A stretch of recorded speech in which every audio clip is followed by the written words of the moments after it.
Bonjour, une petite vidéo sur le DIM. Ça fait très longtemps que vous me parlez du DIM, que vous me posez des questions. Alors je suis contente d'avoir le temps de faire cette vidéo parce que manifestement ça vous intrigue beaucoup.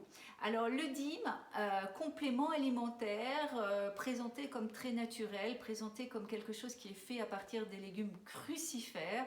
Les légumes crucifères, eh bien, ce sont tous les choux, ce sont les navets, ce sont les radis également.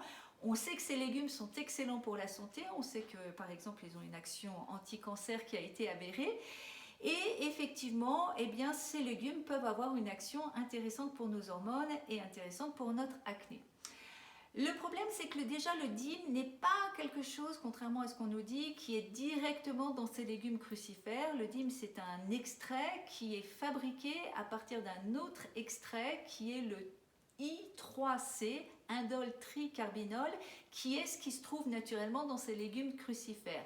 Et donc ce I3C est transformé par quand on mange du brocoli, il est transformé par l'acidité de notre estomac en DIM. Donc le DIM, c'est pas tout à fait quelque chose qu'on trouve à l'état naturel et il faut le savoir. L'autre chose qu'il faut savoir, c'est que le DIM travaille de deux manières, et c'est là où ça peut être intéressant pour l'acné, c'est qu'il nous permet de convertir les oestrogènes plus facilement et c'est un bloqueur d'androgènes.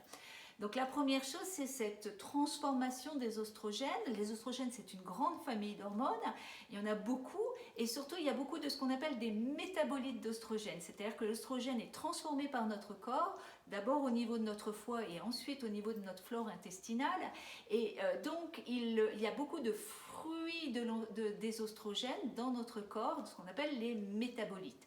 Certains de ces métabolites sont positifs, ils vont vraiment avoir une action notamment sur la peau, sur l'humeur, etc. Et d'autres métabolites, eux, sont en fait négatifs et même carrément dangereux. Et c'est là où le DIM peut être intéressant, c'est qu'on s'est aperçu qu'il nous permettait de vraiment favoriser la transformation des oestrogènes de la bonne manière, c'est-à-dire qu'il va nous pousser à fabriquer des bons métabolites plutôt que des mauvais métabolites. Et ça c'est intéressant parce qu'au niveau de l'acné, une des choses qui éventuellement peut donner de l'acné, c'est ce qu'on appelle la dominance en oestrogènes, c'est-à-dire quand les oestrogènes sont trop présents, et notamment qu'ils n'arrivent pas à contrebalancer l'action de la progestérone. Et quand ils sont trop présents, les oestrogènes, eh bien ça peut être notamment parce qu'il y a trop de mauvais métabolites d'oestrogènes. Et c'est là que le DIM peut être intéressant. La deuxième action du DIM, eh bien, c'est une action plus classique de bloqueur d'androgènes. Ça veut dire qu'il est capable, le DIM, de se loger au niveau de ce qu'on appelle les récepteurs des cellules aux androgènes et de les empêcher de s'exprimer et de faire leur action. Donc c'est une bonne chose pour l'acné parce qu'on sait que l'androgène a une action eh bien, favorisant beaucoup l'acné, favorisant les points noirs, favorisant la peau grasse, les boutons, etc. Donc un bloqueur d'androgène à ce titre, c'est très beau. Alors vous allez me dire, alors pourquoi je ne vais pas me précipiter sur mon assiette et manger des tonnes de brocolis? Parce que évidemment c'est beaucoup moins simple que ça. D'abord pour que on ait suffisamment de DIM dans l'organisme, il faudrait manger beaucoup de brocolis, il faudrait à peu près 1 kg de brocolis par jour. Alors je ne sais pas si vous êtes capable de digérer 1 kg de brocolis par jour, mais moi je ne le suis pas. Et donc on est forcément obligé de prendre un complément alimentaire. Et c'est là où je suis très méfiante personnellement parce que le DIM est un complément qui n'a pas beaucoup en fait d'historique de recherche scientifique, on n'a pas beaucoup de recul et donc on ne peut pas de manière sécuritaire dire que le DIM est quelque chose qui est complètement sans danger. On a des histoires de personnes qui ont été aidées par le DIM mais pas beaucoup d'études scientifiques. Et il faut donc savoir que le DIM, à ce titre, parce qu'il n'est pas considéré comme 100% sécuritaire, eh bien on prescrit, enfin en tout cas on ne le recommande pas quand la personne, comme par exemple une femme est enceinte ou qu'elle est allaitante ou quand une personne a moins de 18 ans. Par ailleurs, le DIM est quelque chose qui peut interférer avec l'action de beaucoup de médicaments. Donc si vous êtes sous médicaments, il ne faut pas s'amuser à prendre du DIM sans demander l'avis de votre médecin.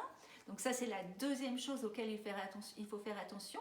Et puis la troisième chose, c'est que vous pouvez avoir des effets néfastes, des effets secondaires un peu gênants du DIM, dans la mesure où si votre foie n'est pas en excellente santé, eh bien le DIM peut ne pas être apprécié par l'organisme et peut se manifester par des migraines, de la fatigue, ce type de signes.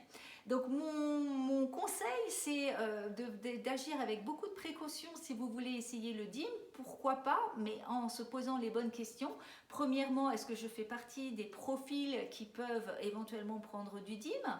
Donc bien faire attention au type de personnes qui ne devraient pas, faire attention si vous prenez des médicaments bien sûr, et si vous pensez que votre foie n'est pas en super santé, et c'est souvent le cas quand on a de l'acné, eh bien peut-être faire encore une fois très attention, peut-être soit ne pas se lancer dans l'aventure, soit au moindre signe, eh bien d'arrêter la supplémentation en DIM. Alors moi, il faut savoir qu'en clientèle, je n'utilise pas le DIM parce que justement, je ne suis pas très à l'aise avec ce manque d'historique. Je préfère utiliser la forme première de ce qu'il y a dans le brocoli, donc l'I3C, hein, le premier composant dont je vous ai parlé, parce qu'il est moins fort et à mon avis, il est donc plus sécuritaire. Voilà, donc j'ai répondu, j'espère, à vos questions. N'hésitez pas si vous en avez d'autres sur le DIM, j'y répondrai avec plaisir. C'est en bas dans les commentaires.